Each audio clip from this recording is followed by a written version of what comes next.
Welcome back to another edition of the Overtime Chicks pod. We've got arguably the most polarizing NHL player, enforcer, now actor, jiu-jitsu enthusiast, yoga, and author, an absolute beauty. Sean Avery, welcome. Thanks for coming on. Thanks for having me. Let me ask everybody, do you all have like a set background that is behind you? I'm never in here. It's just quiet here. Yeah. I usually have this, but I gotta figure out something else because No, I didn't know because sometimes people put these virtual backgrounds in. And, Mine is not set. yeah, Is yours no. set? all right, don't worry, guys, it's okay. I just got a white wall behind me. You It know, works out great. I came to the You green look screen great, room, Gordo. but I couldn't get the virtual background going, so we're stuck with the green screen right now. I love the Yeah. mix, the array. For sure. You know, to have a great team, you got to have a mix of like grinders. You got to have goal scorers, playmakers. You got to have it all, you know? Yeah. Mm-hmm. It's definitely this group. Yeah, I'd say. Yeah, for sure. All right. So are you a podcaster yourself? Uh, Little bit? Formerly. Gotcha. I got in early and then I got out when the money dried up. Honestly, Fair enough. don't blame you. It's a saturated market for sure. It's a very saturated market. No, I think actually what retired my podcasting game was two things. Well, no, really it was actually one thing. The pointer stick took over. And I'm not sure if everybody's aware or whoever's watching, but Yeah. Yeah, we definitely I'm know. currently I love the pointer stick. I'm currently building my own network via Instagram subscribers because, you know, I don't really know if I want to be on a network. And honestly, I don't think a network will hire me at this point. I got too much action, I guess. But anyway, so listen, the pointer stick started. And now what I do for everybody that's listening or watching, basically it's behind a paywall because I can't put it on YouTube because of copyright issues. There's a lot of legalities to it. And I'm running a full service operation on Instagram in the subscriber area of my page, however you would call that. I don't even actually know how to get to it, but there's a button, I'm pretty sure. And what happens is you get brought into a world of like, what would we call it? Let's just say I don't think anyone's doing what I'm doing with the pointer stick. I'm breaking down the plays. We got a little bit of comedic relief. We got a little bit of everything, really. But I think I'm doing it in a way that hopefully people are going, oh yeah. And I'm on a personal vengeance tour against players that I don't like.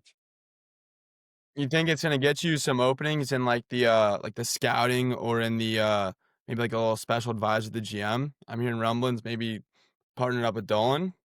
Well, first of all, I would love to work for Mr. Dolan again. Me and him had a nice little partnership. I think he's the best owner in sports. Do I think the Rangers are in a position to win? No. Do I think they would win if Jim woke up one morning and was like, you know what? I'm sick and tired of this. I'm sick and tired of this.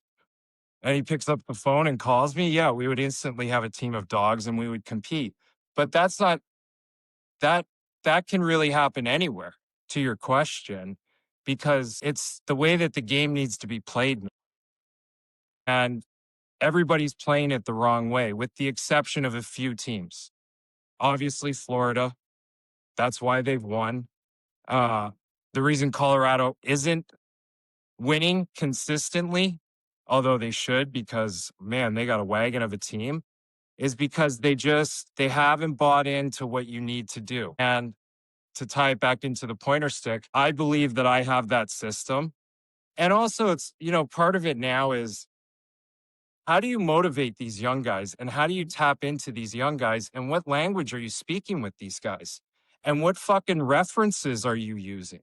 You know, who are you talking about and how are you bringing in like the real world and what these kids are doing? It's so wrong. And I played for Mike Sullivan. And I mean, Sully is He can't. What was that? No I words mean- said, but 1,000 were heard there. okay. Yeah, exactly. Okay, go get him. Yeah. Go get him.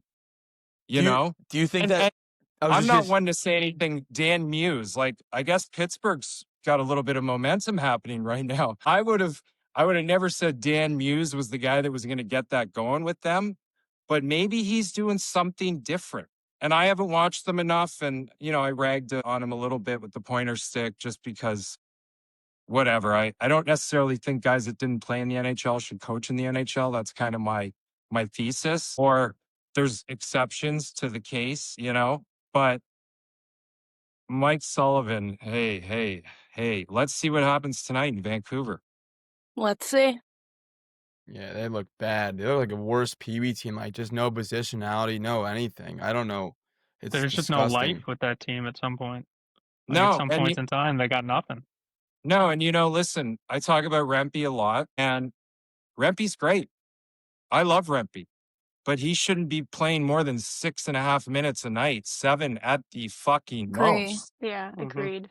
At the most. So, but that now we step back. Why is that? Well, it's because obviously our depth system is abysmal. If you're signing Connor Sheary, if he's winning a job off of PTO in fucking training camp, and I just learned that he's possibly Mike Sullivan's son-in-law, somebody could be doxing me about that, but McAvoy is. McAvoy is? Yeah. McAvoy. He Yeah, married True Kylie, is. Kylie Sullivan. Okay. Mazel tov. Then somebody fucked me on Instagram. Ugh. But to the Connor Sherry point, to the Rempe point, where are our kids? Where are our kids, the dogs that are fighting for jobs every year? You go in, you go, okay, there's 4 spots open. Who's going to win those spots? And it's a dogfight. We don't have any of that. And Rempe goes out and he fights Ryan Reeves. And the team is just like, what happened, guys? I mean, do we not feed off of anything? You had a couple of good shifts, changed the momentum, and then you get smoked. Exactly. I haven't been to many Rangers games. Like I haven't been to one yet this year, but I remember like in your like heyday, like when there was a fight, like in MSG, the environment was just different. Like when you dropped the mitts, like it was like the entire place went absolutely nuts. You were ready to Yeah, I run mean, through a brick wall. I mean, fans were ready to Yeah. get on the ice and, play for Torts and play for those guys. I think what happens is when you only have that happen every once in a while, and that's not the identity of your team, it's like fake bravado a little bit. You don't match something that you can't like actually create. And this group of guys, there's no bite. There's No no bite. sandpaper. And by the way, even if there isn't any bite, okay, you want to give me 25 guys who collectively don't have the most amount of bite, you have to will that into them. And you can only do that by playing a certain way, which is saying, that's it. You guys trust me. Give me 10 games where all you do is get the red line and chip pucks in and use your speed. There's no obstruction. They changed the fucking obstruction rule 15 years ago, and teams still don't take advantage of it to the point where you can start wearing down teams in December. And that's why Florida won. And that's why Tampa won for a long time too, because they played a straight ahead game and guys like Braden Point weren't afraid to chip pucks in. And, obviously Point's a bad example because he's just like an upper echelon leader. My God, when was the last time the Rangers had a fucking player like that? And that's what you need. You're the biggest organization in the league. You don't have that. And JT, I don't know what's going on with him. He's either hurt or he lost his legs. And I remember after the lockout, when guys came back and I saw certain players, Luke Robitaille was one of them, guys just lose their legs. Like it is a thing that happens in our game and certainly probably the NFL too. They lose their legs and something's going on with JT Miller. So if he's not hurt, He has to be hurt. I think there's got to be something wrong. If he's not, we're in some serious trouble over the next Yeah. couple of years. Wasn't he a little hurt during the preseason? So, like, do you think maybe something's lingering there into the regular season here? Or? Yeah, I hope that's the case. But if that was the case, you should have just sat him for the first 5 games and said, like, but that's maybe a little bit of panic on Sully's side where he goes, man, we're in trouble and I need everything I can get right now. And they have a conversation. I don't know. JT's obviously a gamer. He's going to play through stuff. I'm not saying anything about that. I would take him on my team, even hurt, but not at 9 million or with no legs and an older guy. Great, but not at 9 million or whatever the number is. Do you think they'll call up Gabe Perreault? I mean, okay, maybe. Yeah, you want to put a little bit of speed on what line? Like if you call up Gabe Pro, he has to play on the top 6 because you got to have some dogs going after pucks. And Artemi, what type of compassion am I supposed to have for a guy that makes like 10 million plus? I mean, you either bring it every night and that's just the way it goes, like a Jaromir Jagr or uh I mean, some of the other past Rangers that have done that on that Hank on that type of ticket, that's what we expect. And then we get into Mika, which is just, I mean, what he did the other night on, I think, the second goal, which was his -2 in the first period. And but he basically gave the guy a high five as he danced him and then took it and threw it back to, I mean, and then Sully just keeps rolling him over. Like either build him up or break him down and rebuild him. But that's the only way you can do this. You can't coddle a guy and hope his engine's going to turn on at some point. You got to break him or you got to build him. One of the Exactly. two or a combination of the two. For sure. He got I dog mean, walked and then did a drive-by, right? The next play. It was disgusting. I mean, like as a player, what worked best for you? If you weren't too hot, like would you rather have your coach kind of break you down and then build you up, or just keep giving you that motivation to push you and let you know you have it in you? Well, yeah, if I got a guy that's going out there and working his ass off and finishing checks and he's just not, you know, he's not reading the game well or he's not getting the bounces, then I just keep encouraging this guy. Like you keep going. You keep going. But when a guy's doing fucking pirouettes and like hand signals to guys as they're going in and burying them, what do you want me to say? I would just say to him, like, Mika, what the fuck would you like me to say about that? What would you like me to do as the coach of this team? You want me to get up to the podium and lie to everybody? Or do you just want to start playing like your peers? Like what do I do here? Because and then you would go into something and go, you got to work with him after practice. You got to find that spark again for that guy. Yeah. Or do You you got to even find sit the him way. down? Like sit him down for a game and just say, Yeah. hey, keep your suit on today. Well, that's where it starts. Mhm. I mean, you It have just seems like there's no accountability on that Rangers team. no. And we They've kind been of doing the felt same like thing. we kind of felt that way with Vigneault too. It was like, oh man, Jesus, just no consequences whatsoever. There's a happy medium. But again, this all comes back to the fact that they don't have DNA in the organization right now because I don't know who they've been drafting or what prospects they have, but that's what's lacking. And that's where it starts from. Because in all fairness, Sully came in, he just got this team a month and a half ago. You know, Yeah. outside of Connor Sheary, the PTO signing, which he brought from Pittsburgh, like um, he inherited this squad. But again, he had the job fairly early in the process. I would have flown to fucking Sweden. I would have spent a weekend with Mika. I'll go to Russia or wherever Panarin is. I'm going to lock in with this guy. Okay. Me and him, we're going to have a couple of dinners. I'm going to watch him get drunk. I'm going to see what he's all about. I'm going to understand whether or not this guy wants to win a Stanley Cup in New York and then talk to him about the sacrifice that I'm going to need from him for 10 months. For 10 fucking months. If you do this for 10 months, you'll be able to come back here for the next 40 years and be a god. Okay? You write your own ticket. But these coaches aren't doing this shit. And that's where my frustration comes in with Mr. Dolan or any of the owners. You got $1 billion asset and you're not Like if it was a business, you would plug the holes or you would find ways to get more efficient. And just hiring a coach, that doesn't do it these days. You got to hire the right guy, and it's got to be a mindset amongst the entire organization. Which is why I always said, like, if I was coaching the Rangers, my assistant coach, Ryan Hallwig, like guaranteed.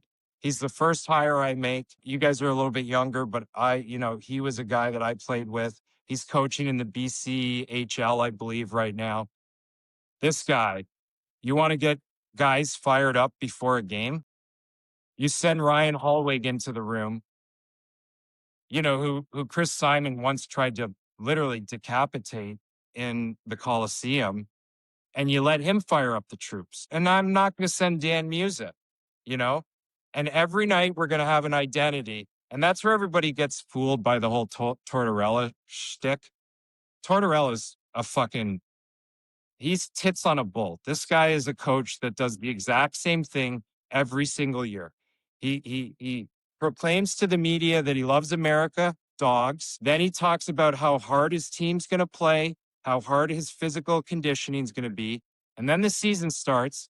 And by December, 80% of the team fucking hates him. Yeah. Exactly. And he can't skate and can't take a pass in practice. Yeah. So if I want to demonstrate a drill with one of my coaches, I want the guy to be able to take a little bit of bumping in the corner. Because if I went into the corner with Tortorella in a practice, he's dead. He's gone. Oh, Torts. He's a funny one. Yeah. Do you think you'd ever get into coaching now or later in life? I would take a job, but it's not like I'll take an NHL job. You let me hire Yeah. my staff and you stay out of the fucking way. I'll work with you. I'll work with I you. I'll mean, be a have fun great. with getting that one though. I mean, it's Yeah. tough now. Well, there's only a couple of owners that would have the stones to do it. But you see it. I mean, fuck, Chauncey Billups was a head coach in the NBA. So I don't know. I guess Well, maybe the Coyotes will come back and maybe you could look into that. Phoenix. Wow. Yeah, imagine that. Expansion team. What an opportunity though. To be Totally. able to I worked for them for 2 years and they moved while I worked for them, so I got laid off. But Matt Ishbia, there's rumors going around that he wants to bring it back within the next 5-ish years. But we'll see if that actually happens. The Coyotes. Yeah, he's got to build an arena though. You can't Exactly. It was impossible. Although that would have been fun. That must have been fun. I don't know why awesome. Amazon, they should have done a whole season on following those guys playing in a college rink. I mean, Totally, Yeah, I that would've been agree so 100%. But it was an experience, especially for the players, and I got to work the 2 years that they played there, and I did PR, so I'd do the back and, go through with the interviews and stuff, and it was really different for them at first because it's so small but it's nice though in a way because it looks like the arena's full, except when you're at Gila River, if you bring the same amount of people to Gila River, the arena's empty. So it's just totally different. yeah, that would have been an incredible opportunity though to just go, guys, we got 40 games in this place. How many people were in it? And what? 5K fit in that Oh thing? yeah, 5,000 seater, yeah. That's like the perfect junior rink. Okay. Exactly, yeah. We're going to get this place fucking rocking every Yeah. single night. It was great. We had great fans and it was awesome. We had our hype men and stuff go around and we had this crazy dude with a t-shirt, take them all off, whatever. Yeah, And it was Cameron. fun because everyone can see it happen. No one's looking around. It was a really fun environment. It's different for NHL, but I know the t-shirt guy, Cameron. He's a famous Canadian guy. He's the best. yeah, I think he ended up getting fired. Hey, did you guys go ahead? Yeah, go ahead. No, as I say, when you guys were playing, there's always who's it, Dancing Larry in the Yeah. stands for Rangers games. Do you guys see him and is that something you notice throughout the game? Not throughout the game. Dancing Larry has won games for the New York Rangers. I believe it. He's changed the momentum in the building. I've seen it happen. He's also for hire at weddings, which is incredible. I don't know where he does the bookings or how you find him, but he'll come to the wedding. Yeah, Dancing Larry, close personal friend of mine. folklore, 100 years of the organization, very important member of the New York Rangers organization. I mean, he's been, he's been dancing like that for fucking 25 plus years, I think. Yeah. You Unreal. you think if the What a job. Rangers, if they win a cup, anytime soon, you think Dancing Larry deserves a ring there? If it's your decision, what's your call? 100%. Yeah. Yeah. He's a dog. I met him after I forget if it was, I want to say it was game 2 or game 5 a couple years ago against the Penguins. I met him kind of like down in the tunnel, and he was just such a genuine person. We are like, "Hey man, can we take a picture?" He's like, "Of course, guys." Like, he loves that shit. He's very personable, and it was cool to finally meet him after watching him dance at MSG for, I don't know, 15 years. I mean, an incredible showman. I agree. Yeah. Yeah. Hey, And, but I would bring Dancing Larry in to talk to the team.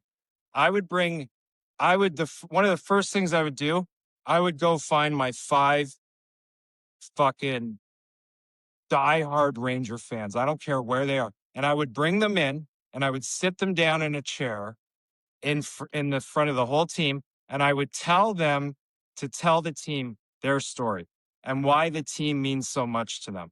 Because the difference between a Phoenix or Vegas or Seattle or even some of we've had Ranger fans that their grandfathers were Ranger fans, their dad was a Ranger fan, and now they're a Ranger fan, and now their son's a Ranger fan. And it's more important to them. They have to understand like who you're playing for. It's not like playing for the LA Kings.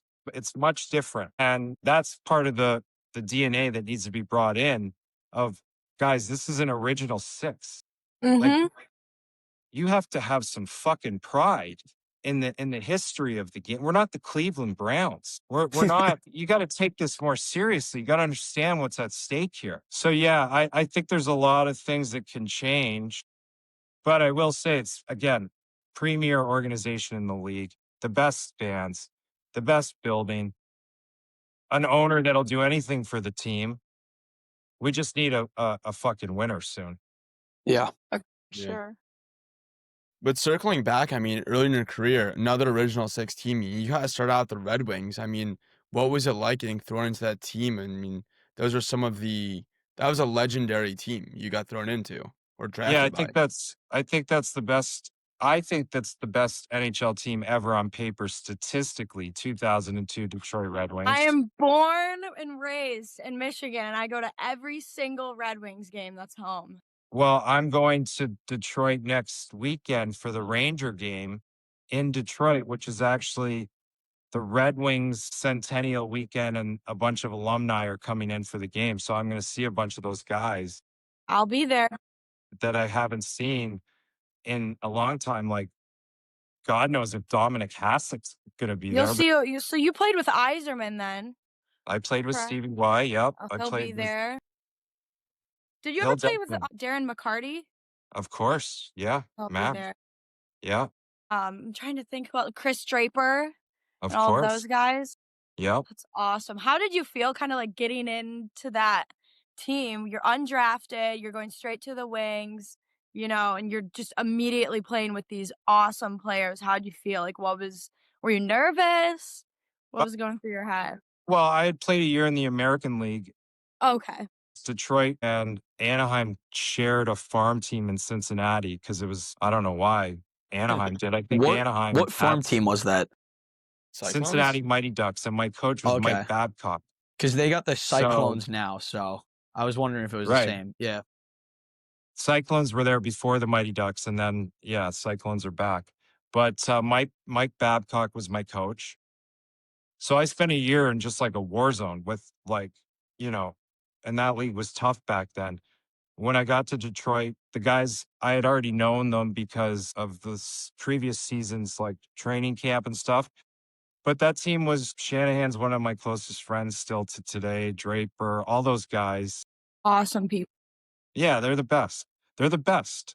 I mean, the grind line is the best 4th line in the Did you play history. with Dan Cleary ever or no? I didn't play with Cleary. Oh, okay, gotcha.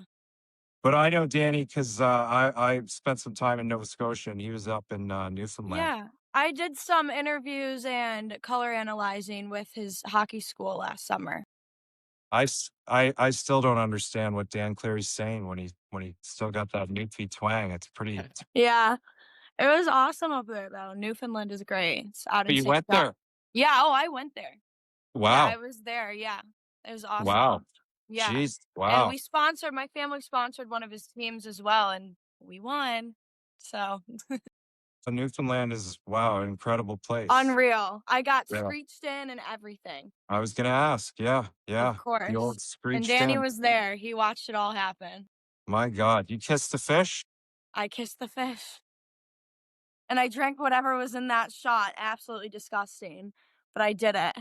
And then you chase it with a piece of ham, you guys. It's awful. A piece of Yeah. ham? Go look at a video of getting screeched I in. have the video. I'll send it to you guys. Yeah. That's so funny. That's Yeah. unreal. Danny, you see Danny in the corner just laughing at me. And I'm like, dude. Well, he's probably seen it about 1,000 times. Oh, yeah. He forced me to do it. He's a good friend of my dad. So he literally made us both do it. They like to drink there. Oh, yeah, they do. But Do yeah, it. totally. Let's touch base. I mean, you wrote this book. I mean, second But book yeah, written. summer skate. Summer skate. Wow, Jess, you got it. You're holding it Yeah. up. That's great. I don't even have any copies. There you go, Piner. I don't have any copies because it's a hot book. It's a hockey romance novel. Sports romance novels are the biggest category in books right now. It was an idea that my agent had. He represented another writer, Leslie Cohen, whose dad was a Rangers season ticket holder for a long time. She's been watching them since she was a kid. So I said, okay, let's do this. We wrote a hockey romance novel about Carter Hughes, who's our protagonist in the story. He's a New York Ranger prospect. He's going into his first season with the team, spends the summer in the Hamptons with two of his former college teammates who are also Ranger draft picks. And what do? I guess they do a little bit of fucking. They do a little bit of fighting, a little drinking. They go to the white party. There's a ton of Easter eggs. Every character represents some form of someone that I've played with at some point or was coached by, or the owner. If you read the book, you know, the owner's based in Oyster Bay and you can do some cross referencing and figure it out. We'll do our research. That's cool. We're Long Island. A bunch of us are Long Island. Yeah. Okay. You guys know Oyster Bay, right? Mm-hmm. Yep. You know who lives in Oyster Bay? Is that Dolan? Mr. Dolan lives in Oyster. I think they own Oyster Bay. Matter of fact. Mhm. They have a house over here in like Long Beach or Point Lookout as well, I believe. I'm sure they got a lot of real estate everywhere, but I think they own pretty much all of Oyster Bay. But you're gonna see all these little Easter eggs. The two roommates that I have are archetypes of a couple of different players that I've played with, real beauties, as you would call it. And it's the most honest and real romance, sports romance, hockey romance novel written since Bull Durham, because I show what really happens. And I don't know if anyone's familiar with the category, but they're very bubblegummy. It's like chewing gum on a subway ride. I don't know. You know, they're not very good. They're not good. I read Offsides. That was pretty good. So I haven't bought your book yet, but I'm definitely gonna buy it and get into it because they're page turners. I mean, it's easy to read. It's fun to read, especially when you can relate to it a little bit. So I'm looking forward for this one. Silva, this is a romance novel about a first round pick going What gets into better the than that? NHL. What do you mean? How do you What relate to books that? are you reading? That's the type of book. If you're going to read a fake book, you know, a sexy book, this is the book you're going to read. Yeah, it's Colleen Hoover or Colleen Hoover. That's how a man should say her name. Pauline Hoover. Pauline Hoover. I'm getting clipped Sounds there like for a town sure. in Vancouver. Yeah, it's getting clipped. But Well, I you mean, guys, it sounds like your sports romance book really has everything it needs to Yeah. be good. So I'll take a Well, peek at it. Jess, have you finished it yet? not yet, but I was gonna mention the book club that you guys just dropped today. So Yes. we'll link that down below if you guys want to join it. Yeah, we started a book club. book talk is a big thing. That's how you sell books now. You got to get everybody reading it and talking online. So Leslie, my co-writer, she started a book club. I'm not going any. I'm going to do the Zooms. I'm going to get on and do some fun Zooms and stuff where people can ask questions. But organizationally, I'm not a book club guy. I go to jujitsu and I can talk to people through the art of choking. I don't need to, but it's a beautiful thing. Book clubs are great, right? Yeah. Gordo, you look like a book club guy. I unfortunately have never been to a book club before. Maybe this will be your I was first book. kidding. I have a question that I bet a lot of the listeners are going to want to hear about is obviously your Avery rule, and how awesome, does it feel for you to have your own rule for kind of just standing off against a goalie, being a little rat to him. And there's You a know, we're rule. working on a 30 for 30 type doc on the Avery rule. Wow. And That'd be sick. because there's a lot that we don't know about that night, right? I screened him. Everyone went to bed. We woke up in the morning. There was a new rule, which is completely illegal. We're not looking, Totally. Yeah. we're not looking to expose anyone. It's been a long time. Let's just hear the stories. I want to know what that phone call was like when Gary Bettman and Bill Daly said, we got to do something about this like in the next 10 hours. Otherwise, this fucking lunatic's probably going to do it tomorrow night and turn this whole thing into a circus. So that was just one of those real infamous moments that I think was fueled by the desire to do whatever it takes to win in front of Ranger fans in a special building with some of my closest friends that were on the ice to this day. Scotty Gomez, shout out Gomer, doing God's work, coaching a USHL team. He'll be coaching in the NHL soon.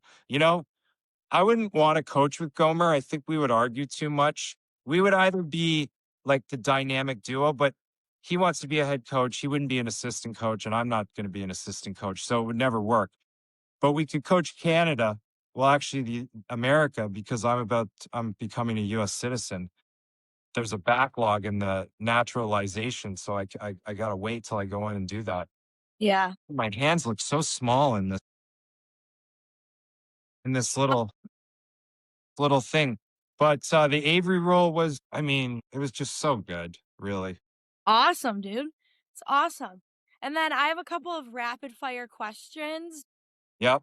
Answer them on the spot. So, in your hockey career, who was your favorite teammate? Or you got a bunch? Oh my God. Favorite teammate? Yeah. I played with Ilya Brizgalov, so I could say him. All right. Ardu's a silly bastard. Wow. Yeah. Who's your least favorite opponent? How about least favorite teammate? Donald Brashear. All right, that works too. What is one thing that fans don't know about you? Or is this isn't really rapid fire? Kind of have to think Oh about boy. this Oh boy. I mean, I'm actually not 5'10". one. How tall are you? I don't know. I'm under 5'10". Fair enough. What's the favorite movie that you've been in? Have you had the most fun with, Oh God. It's a movie that's Odyssey, not I'm out yet. assuming. So you just filmed in Europe for the last few months. Yeah, Oh, it's a that's movie cool. called The Odyssey, which is coming out Yeah. in July. And I will say Christopher Nolan, by a landslide, is my favorite director. I'm a movie freak, so Me I think too. that's awesome. Me too, Emma. Me too. And then what's your favorite funny moment in the NHL that you've had? Or prank? Did you do any pranks or anything? It's funny. I was thinking about a story this afternoon that came into my head, okay? And because we're starting to think about the second book, and when I got traded to LA, one of the first events or things that I went to with the guys on the team, Matthias Nordstrom brought me to a System of a Down Rage Against the Machine show. I think it was at the System of a Orpheum. Down. Wow. Yeah, which was we're talking 2004, so like I prime know. Yeah. prime system. Rage was still going pretty hard. And because the guys from System of a Down, they're Armenian, they're from Glendale. There's a big LA Kings fan contingent from Glendale. They were hockey fans. And we went into the back, and it was before their show. And they had a big bowl that was, people were hitting this bowl, passing this bowl around. And I always smoked marijuana like from the time I was probably 20 until today. Okay. So I sit down and I hit this bowl. And that was the first time I'd ever smoked California weed. And we had a party bus that we took from Manhattan Beach. And 10 minutes later, I was in the party bus. I had thrown up outside and I was asleep in the party bus, and I missed both. I missed Rage and I missed System, and I didn't see either show. Damn. That's brutal. Pretty good story, right? It's great, Funny. honestly. Yeah, that's a good It's one. awesome. And I believe that Rage just released a live cut of that show. Like last week on iTunes. I have to cross-reference it. I'm almost pretty sure it was the same show. I could be wrong though. It could have been 94 and not 2004. Whatever. You get the idea. Yeah. Hey, I know we've That's kept you funny. long. I have one last question real quick. You were on Shorzy for that like interview scene, snapping around with Shorzy. Shorzy. Yeah. And was that semi-scripted? Or was that scripted, or what was that like? Oh yeah. No, that's scripted. Those were lines. That was yeah. Yeah, That's I didn't unreal. change anything. He's incredibly talented. Jared Kiso. Yeah. What a talented guy. I mean, really created like a whole genre on his own.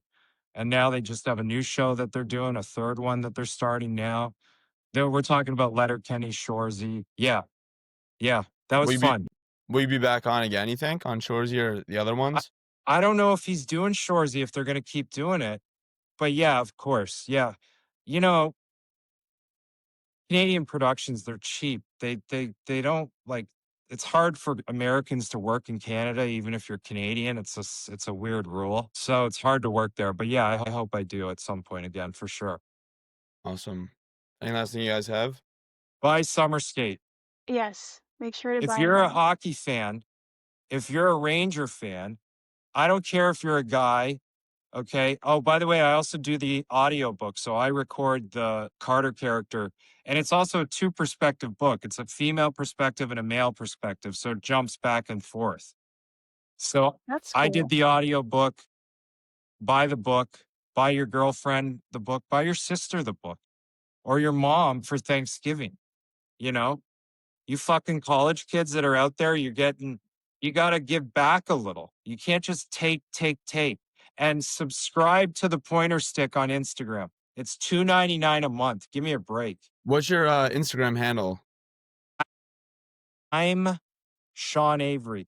We'll link it too as well Yeah. below. Yeah, we'll plug Well, everything below. For sure. Thanks, guys. Well, Appreciate it. Thank Hey, you. thanks so for much coming for on. coming on.